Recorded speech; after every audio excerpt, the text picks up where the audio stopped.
तो हाँ भाई करें शुरू। तो आज की इस वीडियो के अंदर हमारे पास है सैमसंग का newly launched Samsung A16 5G smartphone. अब मार्केट में दो तरीके की बात चल रही है इस फोन को लेकर कि भाई ये पुरानी चीजों के साथ आता है फोन, और दूसरा ये कि भाई इस फोन के अंदर सेगमेंट की कुछ ऐसी चीजें जो कोई दूसरा फोन ऑफर कर ही नहीं रहा। और इस चीज को अच्छे से एक्सप्लेन करने के लिए हमने इस सेगमेंट का दूसरा फोन भी रख लिया है जिसका नाम है Oppo A3 Pro 5G। अब भाई इसका प्राइस 8/128GB का हमें पड़ा 18,000 रुपए, और यहाँ पर सैमसंग का 8/128GB का प्राइस पड़ा 19,000 रुपए। बाकी दोनों पर कुछ डिस्काउंट भी चलता है जो कि आप ऑनलाइन चेक कर सकते हो। अब यहाँ पर दोनों को हमने अच्छे से टेस्ट करा है। इनफैक्ट सैमसंग A16 को तो हमने काफी ही ज्यादा अच्छे से टेस्ट करा है। एंड यहाँ पर सबसे पहले हम बात करेंगे अब यहाँ पर बिल्ड और इन हैंड फील की। अब देखो इन हैंड फील और बिल्ड में ना दोनों ऑलमोस्ट सिमिलर से। यहाँ पर दोनों का ही थोड़ा बॉक्सी सा डिजाइन है, हाथ में पकड़ोगे पता नहीं लगेगा कि कौन सा वाला फोन है। बट यहाँ पर सैमसंग ने एक चीज अलग करी है जो कि अपने प्रीमियम सेगमेंट वाले फोन के अंदर करते हैं। A सीरीज के अंदर ही उन्होंने करा था। जो फ्रेम है ना उसमें थोड़ा सा कटआउट दिया है, एक अलग डिजाइन है जो कि थोड़ा सा बेटर फील होता है। बाकी दोनों में ही अनलॉक करने के लिए साइड माउंटेड फिंगरप्रिंट सेंसर दिया है जिसकी स्पीड और रिकॉग्निशन दोनों की ऑलमोस्ट सिमिलर मिलती है। अब यहाँ पर भाई सैमसंग का लुक देखा जाए ना तो आप देखिए जैसे सैमसंग के प्रीमियम फोन होते हैं जैसे S सीरीज के हो गए या A सीरीज के हो गए, तो इसका डिजाइन काफी हद तक वैसा ही लगता है। मतलब अगर आप इसे पहली बार देखोगे तो आपको लगेगा कि ये बहुत महंगा फोन है, बट भाई इसका प्राइस जितना है वो हमें पता है। अब यहाँ पर भाई फोन का लुक जो है वो टोटली आपकी चॉइस पर डिपेंड करेगा कि आपको सैमसंग का लुक पसंद आया, ओप्पो का लुक पसंद आया। आप मुझे कमेंट में बता सकते हो। बट ओप्पो के पास जो एक एडवांटेज मेरे को लगी वो यही है कि यहाँ पर थोड़ी मैट फिनिश मिलती है, बट फिंगरप्रिंट दोनों पर ही लगते हैं और विजिबल भी हैं। बाकी नीचे की तरफ दोनों में टाइप सी पोर्ट है। और भाई ओप्पो के पास एक चीज की एडवांटेज है, इस पे 3.5mm जैक का भाई छेद भी मिलता है जिससे आप ईयरफोन्स कनेक्ट कर सकते हो। बट सैमसंग के पास ये वाली ताकत नहीं है। इसके अलावा दोनों के पास ही मोनो स्पीकर्स हैं। एंड यहाँ पर मोनो स्पीकर्स में जब हमने साउंड सुनी दोनों के अंदर ही, तो यहाँ पर दोनों लाउड इक्वल ही हैं। बट भाई सैमसंग थोड़ा ना बेटर एक्सपीरियंस देते हैं, ये थोड़े क्लीन है और इसके अंदर बेस थोड़ा बेटर मिलता है ओप्पो के कंपैरिजन में। जब भी आप कोई कंटेंट देखते हो ना उस टाइम पे स्पीकर्स में साउंड सैमसंग की ज्यादा बेटर एक्सपीरियंस देने वाली है जितना हमने इसको टेस्ट करा है उसके हिसाब से। इसके अलावा अब बात करें, दोनों के पास IP54 रेटिंग मिलती है, डस्ट और वाटर रेजिस्टेंट है दोनों ही फोन। और दोनों के पास 5G की बात करी जाए तो सबसे पहले भाई दोनों के पास हाइब्रिड सिम स्लॉट दिया गया है, या तो आप दो सिम यूज कर सकते हो या एक सिम एक मेमोरी कार्ड दोनों के अंदर ही। और 5G के मामले में यहाँ पर सैमसंग इंडिया के अंदर एडवांटेज ले जा रहा है। रीजन सिंपल सा है कि अगर आप ओप्पो की इंटरनेशनल वेरिएंट देखो तो उसमें 5G बैंड ज्यादा है, बट इंडिया के अंदर नो 5G बैंड है। और सैमसंग यहाँ पर 11 5G बैंड ऑफर कर रहा है, तो यहाँ पर इस वजह से सैमसंग थोड़ा बेटर हो जाता है। बाकी दोनों के पास ही प्रॉक्सिमिटी सेंसर मिल जाता है। जब कॉल पे बात करोगे तो दोनों की डिस्प्ले ऑफ हो जाती है मस्त तरीके से। लेकिन यहाँ पर कॉलिंग के टाइम पे सैमसंग के पास एक फीचर एक्स्ट्रा मिल जाता है। इन्होंने बोला कि हमने ना वॉइस फोकस ऑप्शन डाला है। जब भी आप इस ऑप्शन को क्लिक करोगे तो आपकी वोकल्स पर फोकस होकर बैकग्राउंड नॉइस कट हो जाएगी कॉल के टाइम पर। तो ये हमने टेस्ट करा, एक्चुअली ये काफी अच्छे से वर्क करता है। मतलब ओप्पो के कंपैरिजन में तो इसमें भाई इस ऑप्शन को इनेबल करते ही बैकग्राउंड नॉइस बिल्कुल खत्म ही हो जाती है और वॉइस पर काफी अच्छा फोकस जाता है। तो अगर आपका ऐसे मार्केटिंग वगैरह का काम है, घूमते फिरते आप कॉल वगैरह ज्यादा अटेंड करते हो, तो आई थिंक सैमसंग ज्यादा तगड़ी चॉइस होने वाला है इस मामले में। अब बात करें डिस्प्ले की, तो यहाँ पर भाई ओप्पो ने क्लियर करा हमने पांडा ग्लास दिया है, सैमसंग के अंदर मिलता है DT प्रो ग्लास। बाकी यहाँ पर डिस्प्ले की बात करी जाए तो जैसे आप डिस्प्ले दोनों की ऑन करोगे तो भाई सैमसंग में यहाँ पर ड्यू ड्रॉप नॉच मिलती है, जो ऑब्वियसली भाई पंच होल के कंपैरिजन में पुरानी फील होती है क्योंकि यहाँ पर ओप्पो ने पंच होल दिया है। हालांकि यहाँ पर अगर आप बेजल और चिन्ह देखोगे तो दोनों ही फोन के ऑलमोस्ट सेम मिल जाते हैं। बट यहाँ पर जहां पर भाई सैमसंग तगड़ी एडवांटेज ले जाता है वो है इसकी display specification and real life experience. यहाँ पर सैमसंग के पास सुपर एमोलेड पैनल मिलता है, वहीं पर भाई ओप्पो के पास IPS LCD पैनल है और ओप्पो के पास सिर्फ HD डिस्प्ले है एंड सैमसंग के पास फुल HD डिस्प्ले है। अब दोनों के अंदर जब भी आप कलर्स देखोगे तो यहाँ पर भाई Samsung next level colour show करता है। इसके कलर ज्यादा वाइब्रेंट है, काफी ज्यादा आई प्लीजिंग लगते हैं। आप कोई भी कलर देखोगे वो ज्यादा बेटर है। ओप्पो के अंदर फेडेड कलर रखते हैं, इवन विंग एंगल्स में आपको टिंट भी मिल जाता है। सैमसंग में किसी तरीके का कोई टिंट नहीं मिलता है। एंड बिकॉज ऑफ पिक्सल पर इंच डेंसिटी यहाँ पर सैमसंग एक चीज में एडवांटेज और ले जाता है, वो है कंटेंट की शार्पनेस। जब आप कोई भी कंटेंट देखते हो तो उसके अंदर डिटेल सैमसंग की डिस्प्ले ज्यादा अच्छे से दिखाती है। यहाँ पर आप खुद भी इस चीज को एक्सपीरियंस कर सकते हो। तो ऑल ओवर जो एक्सपीरियंस मिलता है ना सैमसंग की डिस्प्ले में वो भाई बहुत ही ज्यादा बढ़िया है प्राइस सेगमेंट के हिसाब से। लेकिन ओप्पो एक चीज में एडवांटेज ले जाता है, इसके पास 120 हर्ट्ज का पैनल है, सैमसंग के पास 90 हर्ट्ज का पैनल है, जिसकी वजह से स्क्रॉल अप स्क्रॉल डाउन करते हुए भाई ओप्पो थोड़ा ज्यादा स्मूथ फील होता है। बट मैं कहूंगा कि ओप्पो ने इसका 120 हर्ट्ज को अच्छी तरीके से यूटिलाइज नहीं करा।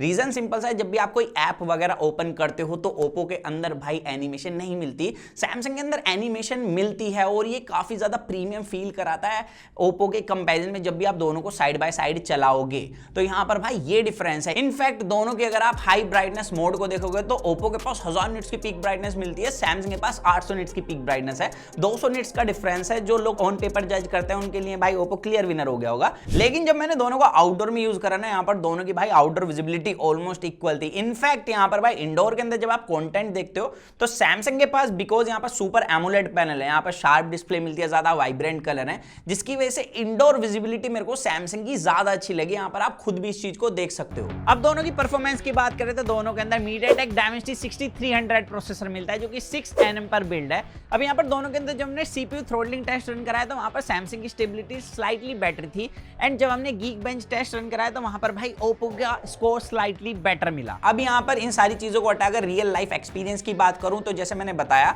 दोनों के अंदर जब आप ऐप ओपन और क्लोज करते हो तो भाई सैमसंग के पास बिकॉज एनिमेशन मिलती है तो यहाँ पर बेटर एक्सपीरियंस है, एंड ओप्पो के अंदर जब आप कोई एप्लीकेशन फर्स्ट टाइम ओपन करोगे एनिमेशन नहीं मिलेगी, दूसरी टाइम जैसी वो रैम में चली जाएगी और आप फिर से उसे ओपन करोगे तो वहां पर एनिमेशन मिलती है।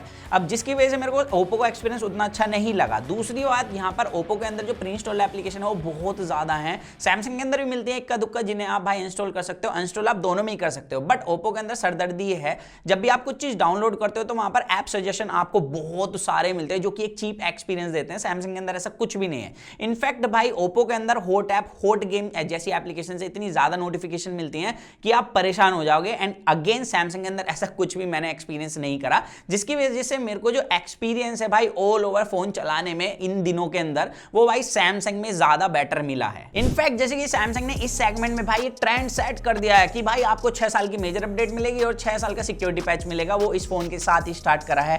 बाकी जैसे कि अदर फोन आपको 2 साल की अपडेट देते हैं वो ओप्पो के साथ आपको मिलने वाली है। और सैमसंग ने जो इस फोन के साथ अलग किया है वो है इस फोन के साथ सैमसंग नॉक सिक्योरिटी मिलती है। बाकी सैमसंग का सिक्योर फोल्डर और सैमसंग पास जैसे फीचर भी मिलते हैं, और क्योंकि इसके अंदर NFC भी है इसकी वजह से यहाँ पर टैप टू पे का ऑप्शन है। आप सैमसंग वॉलेट के अंदर अपने कार्ड्स को ऐड कर सकते हो और भाई ऐसे टैप करा के ना कहीं भी पेमेंट कर सकते हो मशीन पर, तो ये ज्यादा कन्वीनियंट हो जाता है, आपको कार्ड लेकर घूमने की जरूरत नहीं है। और जो सैमसंग वॉलेट यूजर है ना उनको तो पता ही होगा। बाकी अगर इस फोन के साथ आप ऐसे 5 ट्रांजेक्शन कर देते हो ना सैमसंग वॉलेट से तो आपको 500 रुपए का वाउचर भी मिलेगा, ऐसा सैमसंग क्लेम कर रहा है। मेरी तो 2 ट्रांजेक्शन हो गई हैं, 3 और रह रही हैं, फिर आ जाएगा अपना भी 500 रुपए का वाउचर। सही पैसा होगा। और अगर तुम अब गेमिंग एक्सपीरियंस जानना चाहते हो तो भाई दोनों के अंदर 45 FPS का गेम प्ले मिलता है BGMI के अंदर, एंड यहाँ पर गेम प्ले हमने जितना भी खेला दोनों के अंदर, तो अगर आप थोड़े ज्यादा टाइम के लिए गेम प्ले करते हो तो सैमसंग की कंसिस्टेंसी लॉन्ग टाइम गेमिंग के लिए थोड़ी बेटर है ओप्पो के कंपैरिजन में। बाकी दोनों हेड टू हेड कॉम्पिटिशन देते हैं गेमिंग के अंदर। एंड एक बात अच्छी लगी मेरे को दोनों ही फोनों में, कोई फोन भाई हीट तो छोड़ो वार्म तक नहीं हुआ, तो भाई दोनों का हीट कंट्रोल काफी ज्यादा लाजवाब मिला है मुझे मेरी टेस्टिंग के अंदर। अब यहाँ पर बात करें दोनों के कैमरास की तो भाई दोनों में 50 मेगापिक्सल का मेन कैमरा मिलता है, बट यहां पर सैमसंग एडवांटेज ले जाता है, इसके पास 5 मेगापिक्सल का अल्ट्रा वाइड भी है और 2 मेगापिक्सल का मैक्रो है। एंड यहां पर भाई ओप्पो पीछे नहीं है, इसके पास भी 2 मेगापिक्सल का कैमरा है लेकिन ये डेप्थ है।